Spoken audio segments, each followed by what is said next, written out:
welcome to Talk This. It's dangerous to podcast alone. I'm your Perry's not even that hard host, Madelyn. I'm your come at me with your like, oh, this game is hard, wah wah wah, baby gamers, Madelyn.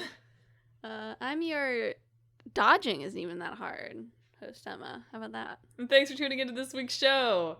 It's 6 weeks in gaming. Who would have thought? Can you believe 6 weeks have passed? It does actually feel like it's been 6 weeks this time. Really? To me, yeah. It's late. I can't believe it's late. It's still April. No.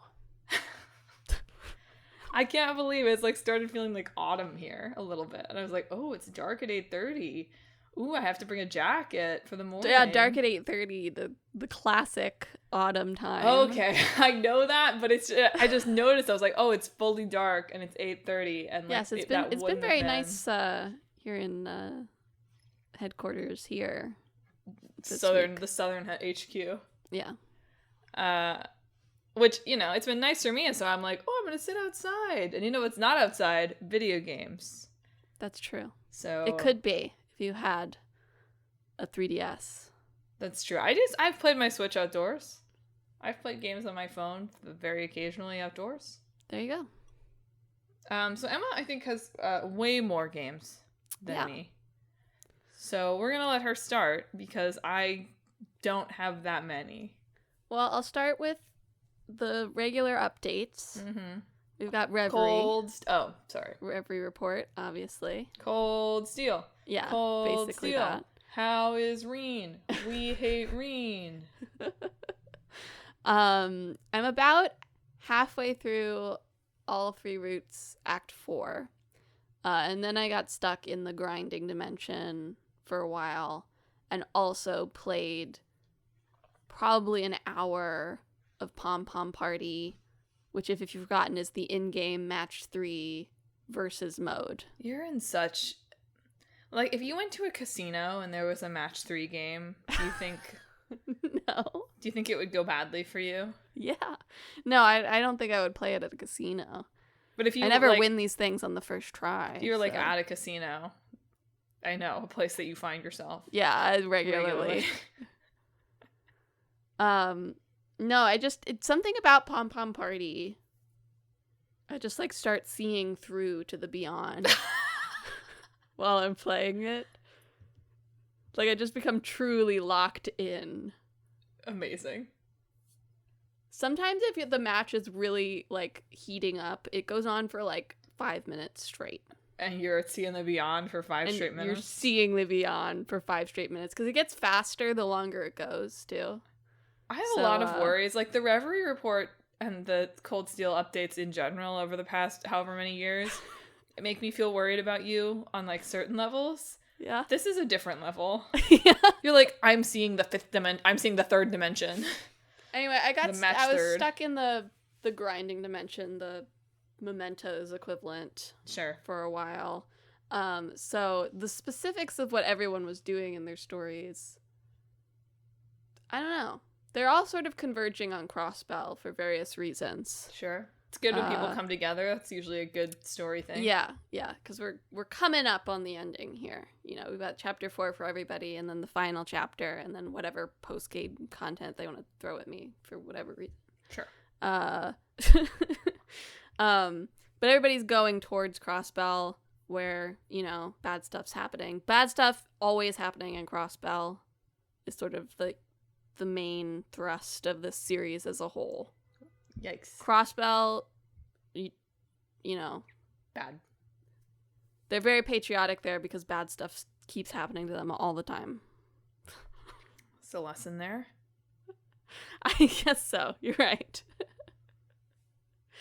So yeah, that's basically the Reverie report. I'm looking forward to... I've pretty much finished up in the Reverie corridor. I have to watch some of you unlock little side story scenes in there as well. So you they're called daydreams that you can watch. That sort of gives you little character stuff. So I have to watch some of those. But then I am excited to go back to whatever the heck everybody was doing and remember what the heck they were doing. Hopefully it all comes back. I also played some more of 100 Line Last Defense Academy. Right? I've got 8 more endings, so I'm up to 74 now. We're still not talking about it, right? It's sort of, I mean, we talked about the first playthrough last time. We spoiled that pretty good. But I also got pretty significantly through one of the last, like, major routes that I hadn't touched yet. So I'm closer to getting more endings than just 8 more than that would imply. I played more than that would imply. Mm-hmm. The route I'm on is like Uchikoshi's main contribution, writing wise, And you hate it. And I don't hate it. What's good about it is really good. It's a route that you can only play after having done at least like 5 other routes. There's a few different endings you have to get before you get this one, because it's more sort of classic Uchikoshi unlocking type stuff, right? He's the more roots heavy guy of him and Kodaka, in that Kodaka doesn't do roots. Bar's low. And so you have to have played through several routes before being allowed to do this one. And so it makes it stand out that he really could not care less about, like, characterizing 75% of the cast correctly. Cool. That's good storytelling, I'd say. Like, Takumi, Hiroko, very fun. They're having a good time. I like the concept of it, right? There's cool stuff happening, but the rest of the cast is just kind of, like, become an amalgam of randomness that has nothing to do with who those characters are as characters. That's good. So it's a little frustrating to play it. There are parts where I'm really into it, and then parts where I go play a different route that I need to finish up because I'm sick of it.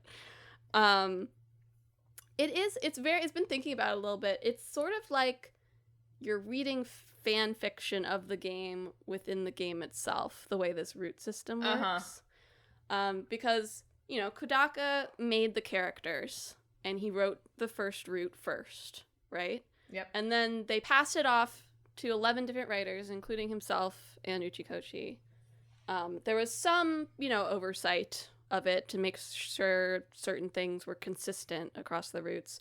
But the way they've talked about it in interviews is they didn't really have, like, good documentation. They really were just like, read this stuff by Kodaka, and then just have fun. Some of them seem to have proposed their own ideas for routes. Some of them seem to have been assigned routes. Yeah. But it's really interesting to see, like, the different ways that different writers, like, either get or don't get characters, right?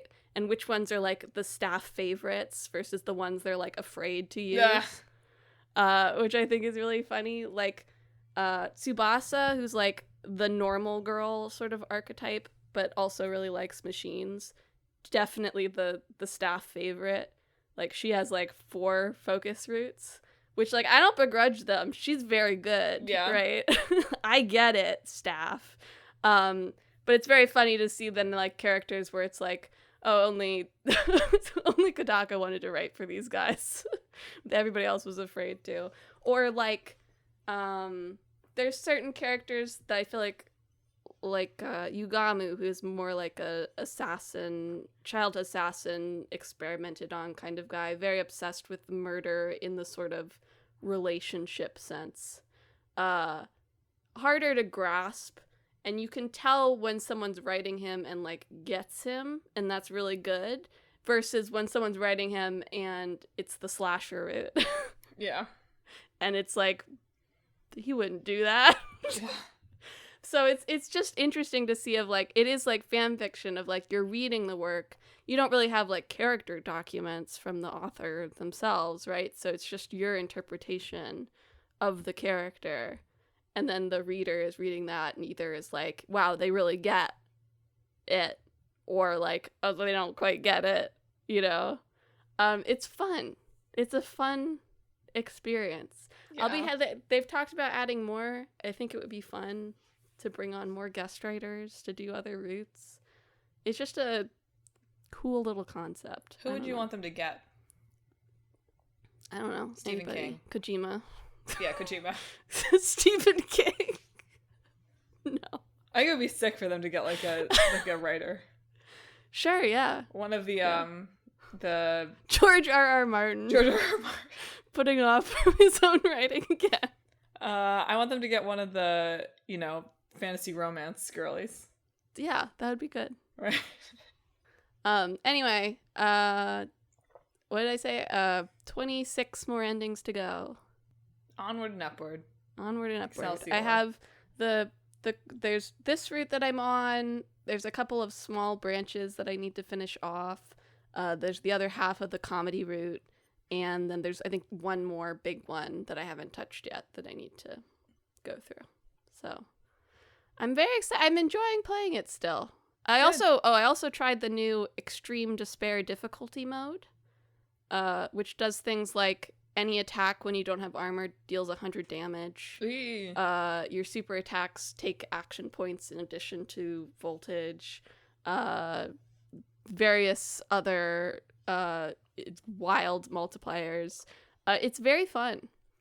It makes you engage with the combat system very differently than the usual, but in a way that's like still engaging its own way. Like the units that are most useful on the super extreme difficulty are like almost entirely different from the units that are most useful on standard difficulty, which makes it interesting to play.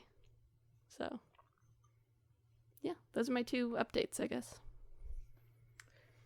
Well, I played some more Clair Obscur, which I guess everybody calls Expedition 33. I think because Clair Obscur is like if they make another one, it'll still have Clair Obscur attached to it. I mean, I know, but they haven't. I know, but that's why, I think. I think it's a more fun name than Expedition 33, but whatever. Yes. Yeah, true. Yeah, I'm not finding it like punishingly difficult so far. I mean, I die a fair bit, but there's no consequence to that, so. Well, they did add a retry button in a patch. Oh. After I beat it. Oh, well, okay. What happened to you before? There was a workaround where if you changed like a character's outfit or equipment, it would autosave right there. So before entering a boss, you would like change someone's hairstyle and do it. Gotcha. So yes, we're still running around trying to figure out why we're all getting gomaged, right? I've gotten to the point, we just got like the 4th character, whose name I don't remember. CL. Sure. I think. Yeah. So yeah, all the brush guys, very fun. Yeah. I wish there were more of them that did anything when you, like, all their dialogue is fun, and I wish there were more of them that actually, like, did anything when you talk to them in that village. Because it's like, oh, like, there's some mad funny, like, NPC dialogue happening here. Like, these guys are weird, and they want to fight, and they're little weirdos, little paintbrush weirdos. But none of them, like, did anything. So I was like, I don't understand how to use the new character. Yeah, they were like, there's the Daybreak and Nightfall, or whatever the 2 things are. That's not that. And I'm like, okay, those seem like things. Yeah. That I don't fully understand, and the tutorial did not make it easier for me. I think that once I got how to use CL, like, she hit the damage cap first out of all of them, but eventually became harder to use than some of the others once more skills unlocked. So, like, to be fair, I also don't understand stains well. Sure. What's her face? I think I only really got stains towards the end of the game. Here's the thing. I had an attack thing going for a while where I had a set of moves where, like, no matter what, she would get the second turn, basically. And I feel like I'm doing the same thing, and I'm no longer getting the second turn. So I don't know what I've done differently. Huh? Did you change her weapon? Maybe. Yeah. It might have been a skill on her weapon. That's my only guess. No, it's a stain related. Who knows? Whatever. It's fine. We're doing fine. But I was like, I really felt like I had unlocked a little hack here because we were just like wailing on these people, and then they'd be burning, and we'd be in the what is it called? Virtuose form. Yeah. Like vignette form. Violin Vignette form form kind of goes, honestly. Yeah, right? Goes hard. Give me vignette form. So yeah, I understand the forms. I understand Gustav's numbers go up. Yeah. The other two I'm sort of like, oh, okay. I guess we're fighting. I've also come to the conclusion, so this game not having a map is I have Ubisoft brain. Sure. So, like, I can't get around. I can't go back. Like, I don't know where I'm going. So the overworld has a map. I know the overworld has a map. For what it's worth. Okay, I didn't discover the overworld had a map for a while. I only just discovered it. Which has been fine. But it not having a map within each segment is kind of a problem for me because yeah, I am bad at navigating in the best of circumstances, as we've discussed on this show. And I simply am not. I'm like, okay, I've made it somewhere. I'm not going back because I don't even know if I missed anything. Yeah, I respect their choice not to include a mini map, but I do think their level design could be stronger if they aren't going to do that. Like, in getting to this, whatever the paintbrushes are called, village, they were like, oh, it's a maze. You're going to have a hard time finding it. And, like, maybe I just got lucky and I happened to pick the right direction, like, right away. But I was like, I don't know. I didn't have to double back at all. I probably missed, like, 1,000,000 chests and, like, good new power-ups and whatever. But I found the village. I'm scared to go back. So we're just going to be here. It's probably a bad sign that the new character is a higher level than everybody else, right? You know, it's probably fine. Okay. Reassuring. Anyway, I am coming to the conclusion that maybe I am missing a lot of side quests because when I finished with Paintbrush Village, not the real name, listeners, I just don't remember what these guys are called. I couldn't figure out where I was supposed to go next.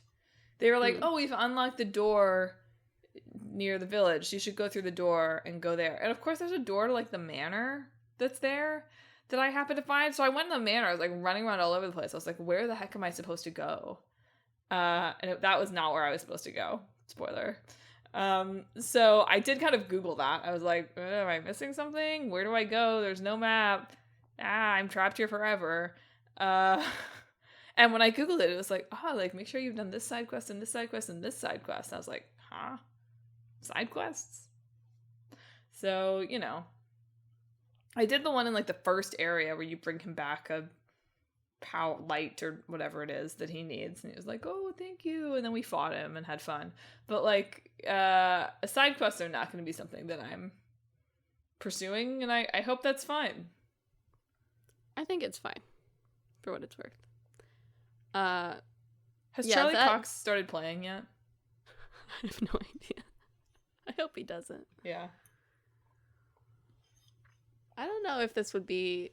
If you don't know how to use a controller very well, I don't know if this would be, like, the game to play first, you know? Maybe he's a natural. Maybe he's Daredevil. Exactly. Play with his eyes closed. Surely, yeah. So I'm enjoying it. I find the combat pretty satisfying for the most part. I mean, I'm pretty repetitive with it, but that's okay. And so we will soldier on. All right. Looking forward to hearing. Hopefully by next time I've made, like, more progress. I feel like it's been sort of like, we're moving forward. I think you've made pretty good progress. We just got to the big guy who needs us to go talk to his neighbor. Yeah. Yeah. Oh, that was great, actually. I do need to call out this mad funny moment, and then I will hand it back to you and your 100 games. Okay. Like, when the papers guy's like, okay, so, like, you finished here, you beat the arena, awesome. You've proven you're strong enough to get on the boat. So I'm gonna give you this password, and the password is, like, get out of the way. And you gotta yell it as loud as you can to the guard, or he's not gonna listen to you. And then you go to the guard, and Gustav yells, like, get out of the way! And the guard's like, oh, that was mean. Like, what's that? And he's like, wait, it was the password. And the guard's like, I didn't even know there was a password, but, like, I guess you can go. I was like, that's very good. That's very good. All right, fine. That was my final note. Yes, this game has been mad funnier than I expected. Back to you. So I played a lot of systems-y games Great. this week, which is somewhat out of character for me, I feel like. I played Is This Seat Taken? Which is a puzzle game. This one. Yeah. It's like, our history teacher royalties for. Yeah, it's a puzzle game where you have to place a bunch of little shape people in the proper spots in various scenarios so that they are happy with where they are sitting and or standing. And so they've got like preferences like I don't like smells, and there might be some shapes that are either like they didn't shower or are wearing too much cologne. They're sort of wafting off in various seats. So you have to make sure the people who don't like the smells aren't near them. Some people want to chat. Some people want to quietly read their book. And you have to find the right seat for them. There was a history teacher we had in high school where we had to do this assignment for like various famous figures during the Andrew Jackson administration, and you had to seat them at dinner without any of them killing each other, essentially. And honestly, I wanted a few more stakes from this cozy puzzle game. It's a fun concept. Yeah. It has like this framing story about like a rhombus shape, like trying to make it in the movies or whatever. That's like, I don't know, why is it there? And I think the different scenarios you can have are a little bit too limited, partly because of this framing story, right? It can only go to so many places.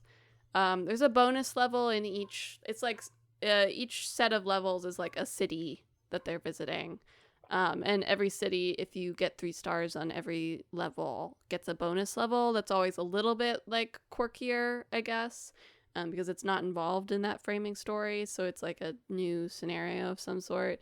And I kind of just wish the main stuff had a few more environments.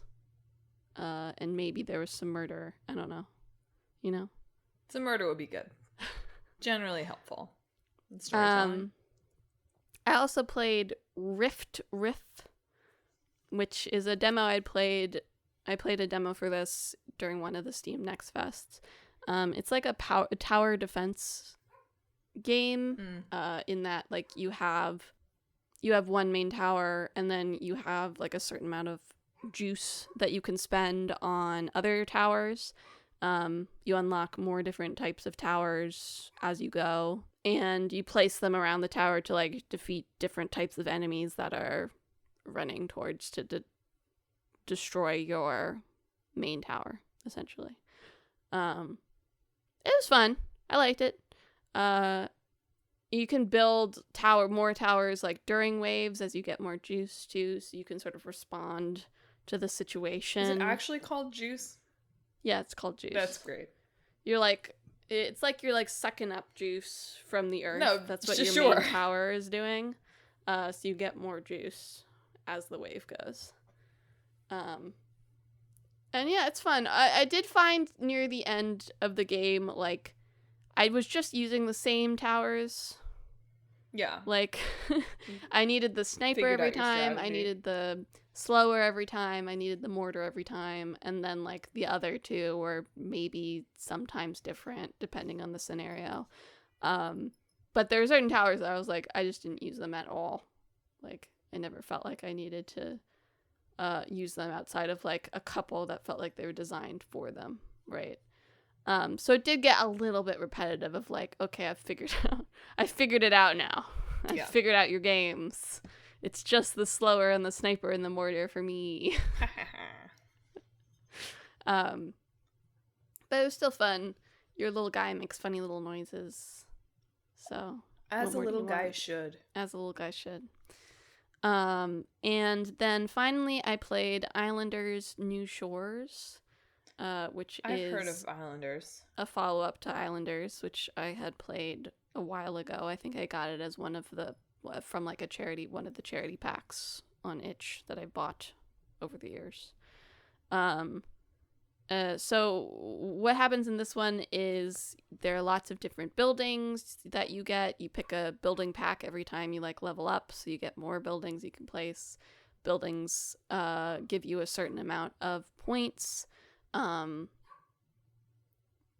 Placing it in proximity of other buildings can give you more points or less points depending on the building in question. So you're trying to optimally place buildings to get you the most points. And when you reach a certain threshold, you can choose to go to the next island and start over, essentially. So you'll do like a big high score run, which I found it took a long time. I felt like... Oh, what a great review. I mean, it's like there's like 20 or 30 islands total or something that you can go to in a high score run. And I just can't imagine doing like multiple high score runs really close together, right? Like I finished one high score run and I was like, I think I'm done with this for a little bit. I got to like 14 islands or something.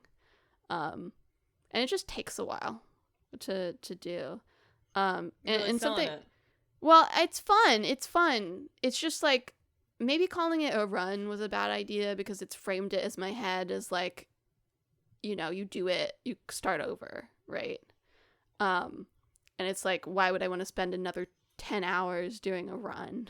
You know, like I like being on each island and going through it in that way. But it's weird to think of like, okay, now I've got to get a better high score, you know? But I liked the first Islanders. This one is pretty much the same outside of like this new framing of like traveling to different islands and doing stuff. So if you like watching points go up, I do. And it is very satisfying when you get like a really good building placement and you've got like the 2 times point multiplier boon. You can get like 200 points in one building place. 200 points. And it's like, wow. Unbelievable. That was a good building placement. Anyway, those I guess were my sort of systems heavy games that I played this time. I can't believe you feel like you have enough games that you're like, I'm going to burn through 3 of them right now. I know. But they all go well together. You know? UFO 50 finally came out on Switch during this 6 weeks, which I was psyched about because I thought UFO 50 had the concept of it as the, you know, output of a fake game developer. It was so cool. It's such a cool idea. So I bought that and I have played a few of the games. Do people like Onion Delivery? Which one is Onion Delivery? It's a car. And you pick up onions, and I guess you have to deliver them, although I have never gotten that far. I don't remember this one, so... I feel like I remember, I was like, oh, onion delivery, people like this one. And I played it, I was like, I am so bad at this. I am just crashing.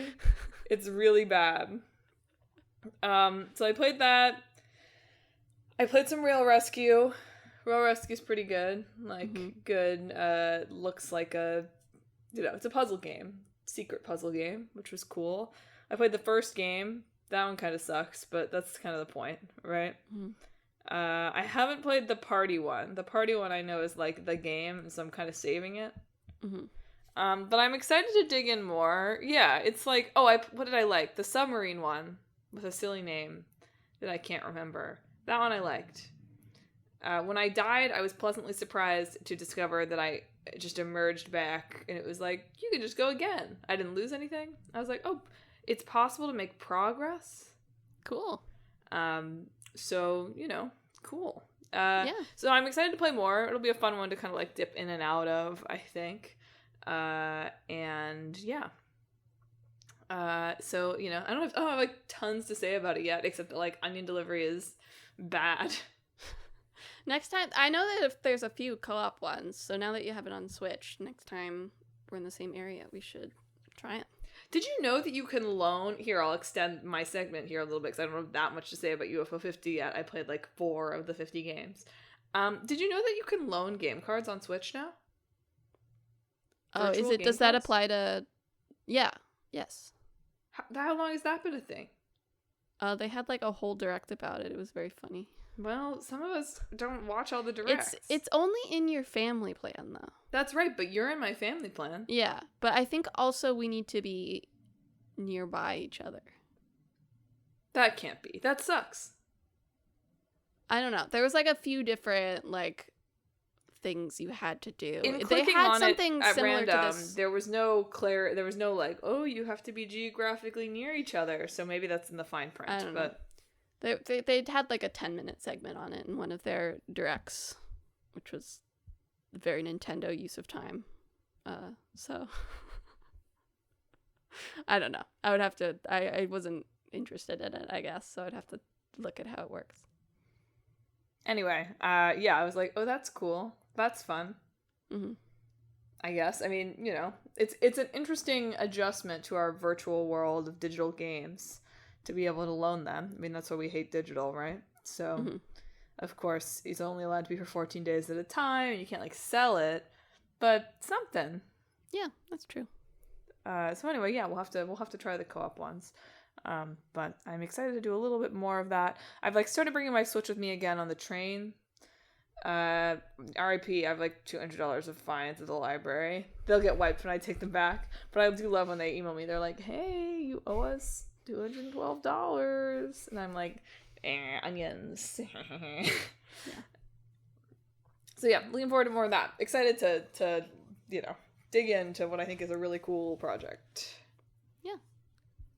All right. I played a few short little story type games. I played Her Story. You can listen to that episode for my thoughts on Her Story. I don't have any new thoughts on it. Nice. Yeah. I played And Roger, which is a new game. Have you played Florence? No. Okay. Well, it's sort of like Florence. It feels like a game that like came from an alternate dimension where like mobile games were not just all free to play. Definitely an gotcha alternate stuff. dimension. So yes. Yeah. Like when Florence came out, which was like a sort of mobile game darling. I don't know if this is on mobile. I got it on Steam. But it's sort of similar in like the simple ways that you interact with it to progress the story. There's like a little bit of like little mini games that interact with the scene that you're seeing. It's about an hour long. It's about a relationship, also kind of like Florence, although a very different type of relationship that tackles, I think, heavier subjects overall. I don't want to talk too much about the story because like it's an hour and that's the whole thing. Yeah. It's not the game that it's not the story it appears to be at the beginning. It turns into something else. Cool. I think there are people who are very enamored by it. I think it probably depends who you are and your life experiences. I thought it was solid and I enjoyed playing it. Okay. For an evening. I also played This Game Will End in 205 Clicks. Oh. Which is a 15-minute free game from the In Stars in Time developer, which is a game I played last year and liked quite a lot. It's like a little short story. All you do is click, really. There's some like hyperlinked text too where you can hover over and learn fun facts. But it's like a character study of like a queer-coded villain in a long-running like magical girl franchise, essentially. Cool. So it's a very quick little story. Like I said, it's free. It just seems to be something they made while working on their next big project. And I enjoyed it again. I think that it was a good that they tackled the right amount for like 15 minutes of time. It looks nice. It's got a funky beat. Funky beat is essential. I think it builds, and the ending is quite satisfying for the experience. It really feels like a little short story type thing, which is nice. You don't get a lot of those in games. Yeah. So yeah, that's my short stories section. How's that? It's good.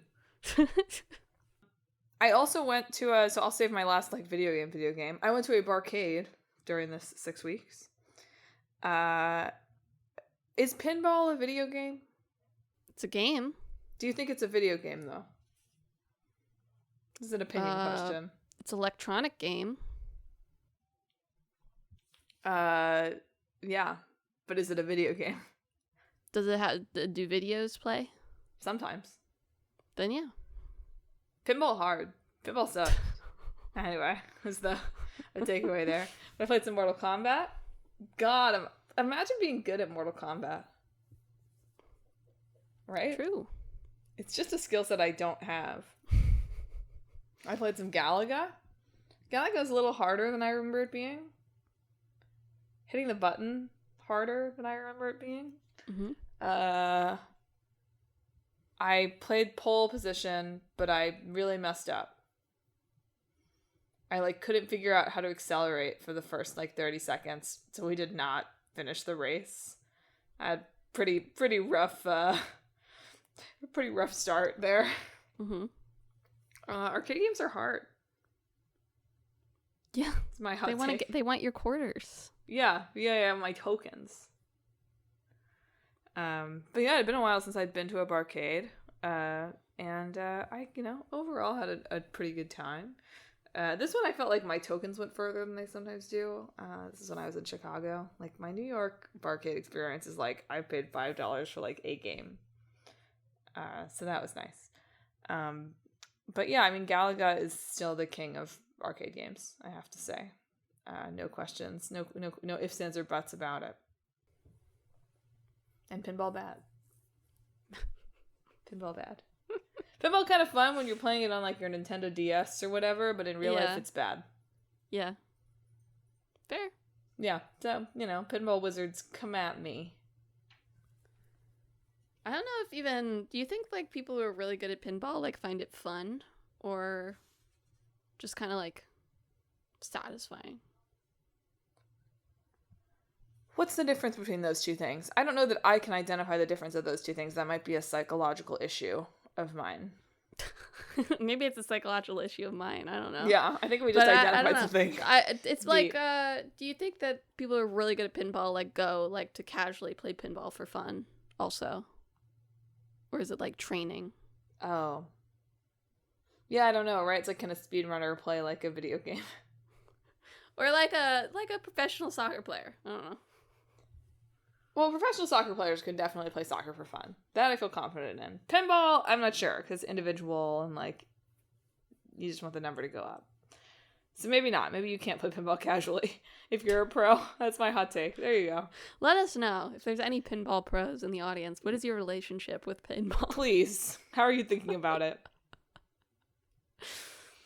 All right, 2 more games for me, and then I have one more after that, I guess.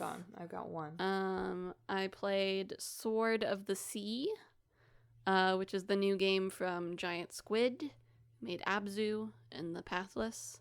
In this one, you're a guy who's riding on your surfboard, restoring water, surf sword, I should say, hence Sword of the Sea. Restoring water to the world by doing sick surfboarding tricks and sometimes riding dolphins. Wouldn't it be nice if it were that easy? That would be nice indeed. Pretty fun game. Very sort of vibesy. I was thinking as I was playing it that I felt a sort of tension between, there's a lot of nooks and crannies that you can explore, but also because of the way the movement is, you kind of just want to go fast. Yeah. But I think that's how they're building replayability into it. Mm. Right? You can replay it and really look at every nook and cranny, or you can replay it and try to do your fastest run, right? So that's how they were trying to add value, I guess, to their game. I got this, as I said last week, this was my PS Plus usage. Right. Because it was put on PS Plus when it released. Best deal in gaming. Best deal in gaming. So yeah, for me, it took me like 3.5-ish hours to go through it. I looked around a little bit. I did not find every secret. I did not unlock the last. You like unlock new things you can do with your surfboard. Like you can do cool tricks, or you can do cooler tricks, or you can like drop down faster or whatever. And there was one last thing you could unlock for like currency you find around in the world that I did not get. And I don't think you really can. I think it's for doing it again. I don't know if I will play it again.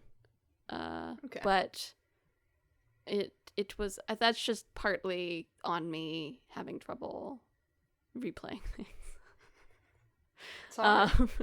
It is hard. But very fun to just sort of surfboard around, doing jumps, going up real high.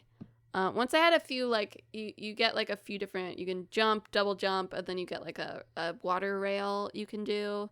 And I did have trouble pressing the X button the wrong number of times, which does happen to me a lot in any sort of platforming adjacent thing. Precision. So I did fall a lot near the end because I couldn't remember how many X's to press, or I just pressed it again even when I didn't need to. And cool. Yeah.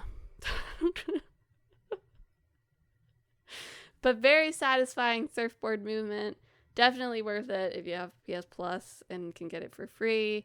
They make very pretty games over at Giant Squid, that's for sure. And then and maybe this is your last game, or maybe it's not, but you mentioned playing Deltarune last time. It is. I replayed Chapter 1. So I got the hankering to go back and beat the secret boss of Chapter 3, which I did both with and without the secret item that makes it easier. There's an attack that they do, which I will just call the Sword Hallway, which apparently in the last couple of weeks in one of their final patches they did nerf slightly so that the hit boxes on the swords aren't quite as big. And now, at least for me, it's very doable. Yeah. Like, that's where I was dying every time, the first time I was trying it. Because, like, my eyes just couldn't process what was going on. But now it's totally doable. I did it once with the item, once without the item. Felt very good. Felt very cool. Sometimes I play something and I remember, like, I'm good at video games, kind of. Not always baby gamer hands. This and Pom Pom Party, you know. She sees the beyond. When I see the beyond. Yes, my last game is, I replayed Chapter 1 of Deltarune. This is as far as I had played in Deltarune previously, so onward from here. One, crazy they released just this. I mean, I know it was free at the time, but it is really, like... It was also, like, a weird program that sort of looked like it would corrupt your computer slightly. I only played it on Switch, so yeah. Can't speak to that. But yes. So yeah, wild that they released. I mean, it only took me 2 hours, right? Yeah. So like, it's just sort of wild. The way Deltarune is being released is wild. Yeah. Silksong, by the way, can you believe it? Crazy. Exists. Maybe. Sorry to everybody releasing like September 3rd to 6th. Unless I just think it'd be really funny if they delayed it, like even one day. If it were me, I would. Okay. Yeah. If I were Team Cherry, I'd say, I'm so sorry, we need one more day. And that would be really funny. Think of all the press you'd get, right? We're going to brunch real quick. We can't hit the button right now. We just, it's just not a good day for the launch. Like, our social media manager wants to take a summer Friday or something, you know, like. Anyway. So wild that this game has been released like this. Doesn't make sense to me, but whatever. I mean, it's a case of like the team slowly getting bigger. Yeah. And also designing it for new hardware, like adding more hardware as they've gone. There was at least something in the newsletter about like we had to figure out how to like make progress carry over in the engine that we're using. And that took a while. Yikes. but I was struck with, again, I had already played this portion, and it was like coming back to me as I was going. I was like, oh yeah, I remember this. The butterscotch pie, obviously, I remember, whatever. But it really is cool how the mechanics are integrated with the storytelling in Deltarune. It's coolly done. Yeah. That was like striking me through the whole thing. I was like, oh, this is neat. Like, what a neat way to make like your combat and everything, and like even sometimes your menu descriptions like interact with the story that you're telling. It really underscores the not Nathan Drake of it all. So yeah, I was like, oh, this is cool. So I'm excited to play more. Yes, chapter 1 is not hard, right? It's not really anything, which is why I think it's crazy that they released that, and then like chapter 2 came out like years later, right? Yeah. So I don't know. I don't remember how much of a gap was between 1 and 2. There's a bigger gap between 2 and at least 4. a year, though, because I was not playing chapter 1 contemporaneously, and there was not a chapter 2 when I was playing. So yeah, just like, yeah, neat. Like, oh, it was really when we were like fighting Lancer and like the things are not hitting you. I was like, oh, this is so good. Like, what a simple thing to do, but like what a like lovely little storytelling beat. I don't know. It's just nice. I was like, video games, man. That's how I feel playing Deltarune too. Right?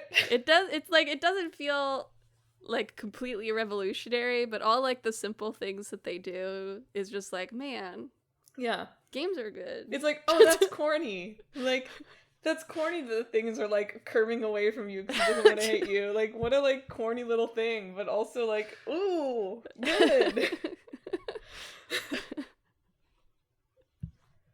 Yeah. So, overall good. Enjoyed my like I was sort of blazing through it. I was like, okay. Like I didn't walk around the town at all at the end. I was like, okay. I played this. Like, let's get going. So I did that like just in time for today's podcast because I was like, I can't come in here with 2 games. That would be embarrassing. So I'm looking forward to reporting back next time, having hopefully caught up. Again, I've been like bringing my Switch with me on the train. So this has been a good one. That's another thing I've appreciated about this game is like, oh, there are save points all over the place. Yeah. That I'm like, oh, I've played 5 minutes and I have to transfer. Like, great. Yeah. What's your last one? My last one is just the Shin Megami Tensei 4 Apocalypse update. Ooh. I did not quite finish it. Ugh. I'm very close to the end, Okay. I think. So it's been interesting. I know this one is kind of like controversial in the fans of the series because they consider it like more Persona adjacent in that you like collect a posse and they follow you around, which is not super typical for this series. Mm-hmm. I think since 4 they've had it so like sometimes someone's with you, sometimes, but in this you really have like 6 people like just chilling with you at all times. Sure. Which people think can take away from the atmosphere. I'm not a big Shin Megami Tensei head. Yeah. These games are very cozy to me. Yeah. Which I'm not sure is the intended. No, I can say for sure, certainly not. But like that's why I've been, I played 4, I played 5 Vengeance, and I played this one year after year because they're just fun to play. But I do see like where they're coming from in sort of the different vibes. There's a lot more talking. Which I can see how like a fan of the series would be like, this is too much talk. No talk. Not my Shin Megami Tensei. Yeah. And it's interesting of like there are things that the different approach I think are still sort of unique to the tone of the series that they've managed to bring out. Like Gaston and Hallelujah are great characters, I think, that feel like even though they talk a lot, they still feel like they're of the Shin Megami Tensei world, kind of. Honestly, my rotten brain take is they should have leaned in more to some of the stuff. I don't know. I think they should have a problematic age gap angel demon relationship. That's what Somebody saying. clip that. That's Emma runs for president in 20 years. And they're like, can you explain this? And I'll say, yes, I can. I stand by it. I stand by it. And then there's, like, Toki, who is... So when you meet her, she's working for one of, like, the factions in Tokyo, the Ring of Gaia. She has been, like, raised into it. She's deeply obedient, a killer-focused assassin girl, right? Sure. And then you join up with her to sort of stop this barrier that's been placed over Tokyo that's stopping everybody from summoning their demons. And so she has to walk through this, like, ether that sort of drives humans insane by filling their mind with, like, one emotion, which, of course, she's very emotionless, so has more resistance to it. But by doing that, it sort of brings out the emotions in her, right? And so she starts going against the people that she was with and joins you instead. But ironically, here at the end, like, that experience in the ether has also made her controllable by the villains. And when I say that sounds good to me. That does right? sound good. It's sort of like an interesting, ironic arc that they've given her that feels very SMT, right? Unfortunately, they've also added this element of she has a crush on the main character. Sure. And that's, like, her primary motivation. Is she has fallen in love with the main character. This doesn't make sense. And I don't even mean this in, like, a classic, like, everybody likes the persona protagonist kind of way.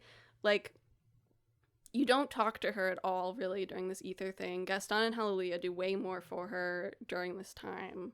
And Nozomi and Asahi. All your party members do way more. You just kind of watch. Right? And yet somehow you're the one that she latches on to, which just doesn't make sense to me. And that becomes, like, a whole thing for a while of, like, a love triangle situation, which is a little like, why are we doing this? And then the thing that happens at the end where she's controlled by the villains is they're trying to birth a new universe. Sure. As one does. So she's going to be their mother for the new universe, right? Their symbolic mother. She's been possessed by the mother of everything. She's going to give birth to the new universe, and the way they're controlling her to do it is like, well, don't you want to bear so many kids for him? For that guy? And it's like... I feel like it could almost work of, like, don't you want a family, right? Sure. Like, you've been raised in this unfeeling thing. You join these people who are much warmer and kinder. No, like, you want his I spawn. can give you a whole universe of family, right? You can create a whole family for yourself. But instead they're framing it as, like, don't you want to bear that guy, like, a ton of kids? That guy who never talks to you. And it's like... it's just bad. It's just really poorly framed. Yeah. Right? Like, there's so many kernels of a good idea in here, and then they've just added, like, this weirdness in a way that, like, isn't intelligently put in, you know? It's not like you couldn't do that again, but it's like, that's not... They're not thinking about it. Yeah. They're not thinking about it that deep, I guess. So, there's benefits and drawbacks to the way that they've approached, like, characterization and trying to make it, like, still darker than, like, the Persona spin-off, right?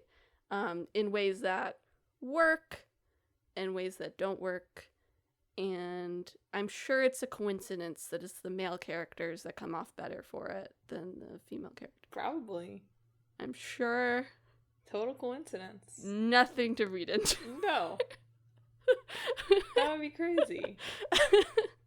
Anyway, I'm almost done. I'm still having fun with it, you know. I like the battle system. I think is probably my favorite. This is probably my favorite incarnation of it from the ones that I've played. The enemies feel smarter, I think. Like, you can still trick them for a few turns, and that's satisfying, but eventually they're like, okay, I understand that you're casting Magic Wall now. You can't do that anymore. I figured you out. So come up with a new strategy. And so the boss battles feel dynamic in that way, in a way that, like, the other games I felt like I could, like, trick them through the whole thing if I was prepared for it. So yeah. Those are my games. We did it. We made it. That was 6 weeks in gaming. That was 6 weeks in gaming. Listeners, thanks for tuning in to another episode of Talk This. It's dangerous to podcast alone. Do you like systems in your games? What games make you see the beyond? How do you feel? Do you think pinball is a video game? How would you rate your parrying skills? Or your navigating without a map skills? If you have thoughts about this or anything else we talked about this week, hit us up on social media. We're on Facebook, Blue Sky, Instagram, and YouTube at Talk This Podcast. You can also visit our website, www.talkthispodcast.com, where you can read all about the show, check out the games in the hat, and read our blog. But most importantly, if you enjoy the show, you ought to subscribe. We're on Apple Podcasts, YouTube Podcasts, TuneIn, Spotify, Pandora Podcasts online and on the app, Overcast, Pocket Casts, wherever you can find podcasts. Go ahead and subscribe to Talk This. Next week, it's some games.